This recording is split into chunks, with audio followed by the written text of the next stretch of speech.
Gormagat Lasker Herlick. At the outset, can I welcome you back, Minister, and wish you well. And it's very apt that we have this very important debate here, and that it's so well attended and so participative. I think that's important. I think the legislation comes in a very interesting context in that we live now in a very diverse society, multiracial, multi-ethnic, and in a very pluralist society in a number of respects. And in that context, the legislation has a particular significance. I just briefly reference an experience I had in the last few weeks. I attended with my party colleague, Minister Josepha Madigan, and with the Tánaiste, the opening of a school in Ballyjumstuff in Cavan, of a new extension, a very fine extension to a primary school in Ballyjumstuff. And it was a beautiful ceremony, but what was fascinating is that in the principal's speech, he told us that 40% of the population of the school were now new Irish, had been born, or rather their parents, etc., they were from outside the country. A fascinating figure in a small village or town in southwest Cavan. And that was interesting. And then what was further interesting, 12, 13 students, pupils from 5th, 6th class got up and greeted us and welcomed us in their own languages. So you had multiracial, multilingual. So I thought that day about that, and that makes it incumbent upon us to have the debate we're having today and to put legislation in place to protect those people in all situations.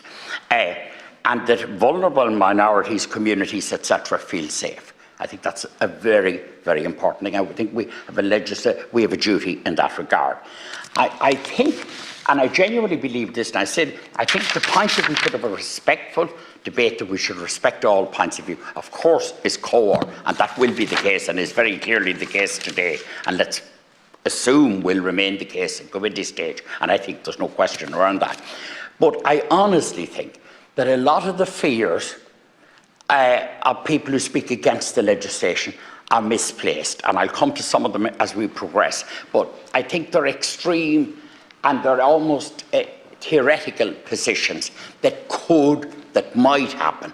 And I honestly would say, and I'm not for a moment questioning the motivation of the people making those remarks, because in fact I know them privately and know them to be highly well-motivated people, but I do genuinely think their fears are misfounded.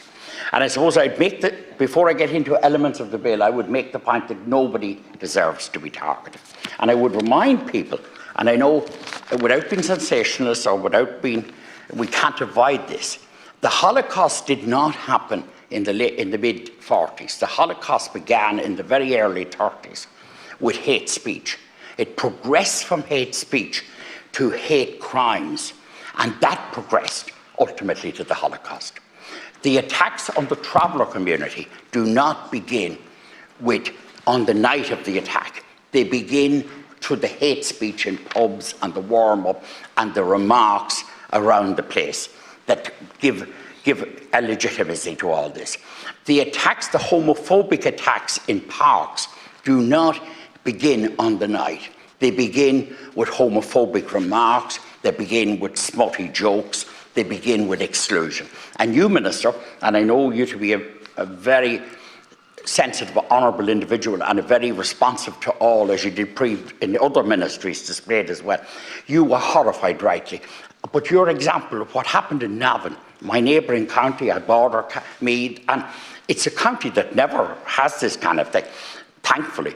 But what happened in Navan was an appalling thing. But what happened in Navan, those children didn't get up some morning. And they were conditioned, it's jokes, it's stuff online, it's stuff from television screens, etc. It's a conditioning that brought them to that dreadful position. A sort of a Lord of the Flies thing, but something that's fed into, and that has to be considered. Now, if I might turn to specifics of the legislation. Now, it's criticised, although people here are saying that we should have defined hatred. Now, if we defined hatred, we would have limited the effect of the legislation. because it is covered by the Interpretation Act, in that the ordinary meaning of the word to reasonable people is clear, and nobody is in any doubt about what hate means, and the gathered definition as such has no status whatsoever. Hate is understood in a reasonable sense, and I think we all know what hate is. A definition account of what is covered by hate means that there will be acts or elements that are not included, and so certain actions that do constitute hate would fall outside the bill. Defining hate narrowly will facilitate a loophole and ways to escape protection. And I was at a Council of Europe meeting recently on hate speech, where it was an element of the agenda and there were specialist speakers. And this was the big thing that they did talk about, was how the outs that were in previous legislation. One big out was to say it was not my motivation. I did not intend to be hateful. I did not intend to engender hate. That was an out in the past. I could argue that if I drive my car recklessly this evening, that I did not intend to knock somebody down an innocent on the road. Or if I drink and go to drive subsequently, that it was not my intention to damage somebody, or like your drugs case earlier. You know, but that's a different element of it. But the point I'm really making is that you can't allow escape hatches like that. So that has to be there, the capacity to interpret and the situation. Now, the protected characteristic, the protected groupings, or the protected characteristics are race, colour, nationality, religion, national or ethnic origin, descent, and gender and sexual orientation. And I don't think disability, there's nobody will, and they're a product of public consultation, there's no argument around that. I don't honestly believe, and I really don't, and that free speech is challenged by this. I don't believe, and my good friend from the Council of Europe, Senator Gavin, talked earlier about the fact that a pro-Palestinian rally could in some way constitute hate. There's no question of that. The bill and your speech specifically says that political speeches, academic material, drama, artistic endeavour, etc., that none of that comes into the definition of hate speech. That's not hate speech. And a strong opinion, people even who would suggest quotas for migrants, people who would suggest that they don't want particular races in the country, that's not hate speech per se if it's argued in a political science, a political context, in an academic context, in a forum of discussion, or if there's debates at a pro-Palestinian rally about the role of Israel or vice versa, or the role of Hamas or whatever at another one. There's not necessarily in that. That's not hate speech. And as you said in your speech, Minister, and as we all know, all rights, or most of our fundamental rights, are qualified rights. And one of those qualified rights is the right to free speech. And we have the right to free speech. I genuinely don't think it's challenged here. It's protected by the Irish Constitution. It's protected by the European Convention on Human Rights. And it would be my contention that ordinary use and ordinary opinions and ordinary points of view will not. In a very theoretical, abstract, you could argue, I mean, it's a lovely debating point, but the reality will be, truthfully, that the legislation does not encapsulate artistic endeavour, normal political discourse, whatever. So I don't think that free speech, the right to free speech is in any sense challenged. I genuinely don't. And I think we have to be a little bit wise there. It's right to say that if somebody is recklessly or intentionally engendering hatred, I mean, intentionally engendering hatred is very clear-cut. Recklessly too, because you could be recklessly engendering hatred while not maybe a very clear way. I mean, you could be reckless as to the fact if you're making obscene remarks, if you're making lewd, if you're telling lewd jokes, if you're encouraging young people to lewdness, to homophobia, whatever it might be, or to racism, or to some particular genre there.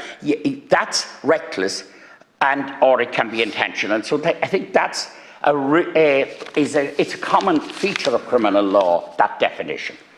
It's normal, as you said, Minister, in your speech, to reverse the burden of proof, and that doesn't take away rights, in the sense that if I have illicit substances or with me or whatever, or somebody used the example of offensive weapons, knives and stuff. If somebody's in dosage or carrying drugs or whatever, it's a reason. And my colleague at the outset, Senator Ward, mentioned the interference with the in the supermarkets to facilitate crime. All of those things are. It's reasonable that the question be asked. That's not an infringement. You cannot have absolute liberty in society to do. You have qualified liberty to the extent you have your liberty, but you have not the liberty to harm others. So I suppose to that extent, it's a reasonable thing. Fanciful part, I think it's fancy. The point I was making earlier about the pro-Palestinian thing, I think is quite fanciful. And similar political things. The 12 aggravated offences, again, I think also the demonstration test is important for this reason, and people might argue against it, but it's important because otherwise, if I engage in hate speech, I can say it was not my intention to offend, it was not my intention to insult, it was not my intention to incite. But I used the analogy of the drink driving earlier. It's never a person who goes out drink driving's intention to knock someone down on the road. It's not a good comparison, I know, but it's not the intention. But what I'm saying is that the demonstration, in fact, in the seminar of the Council of Europe, and I think the leader of the delegation, Senator Loughlin, may have been there on the day, I'm not quite sure, I can't recall, but at that seminar, they did point out that one of the difficulties, and this was senior personnel in the Council of Europe, pointed out one of the difficulties with past legislation was the absence of the demonstration test, that you were able to have an out on alleged correct motivation, alleged misunderstanding, alleged not knowing what you were doing. So the bill did not escape Dáil scrutiny, as my good friend Senator Mullen suggests, because it went through the Dáil in the normal course and it was amended by a majority of MPs. And the point made by Senator Lorraine Clifford-Lee relating to anti-Semitism, Section 3(1)(d) does include religion. And can I just say, in summary, I think the fears are misfounded, and I think it's important we debate them further at committee stage, but I genuinely think they're misfounded.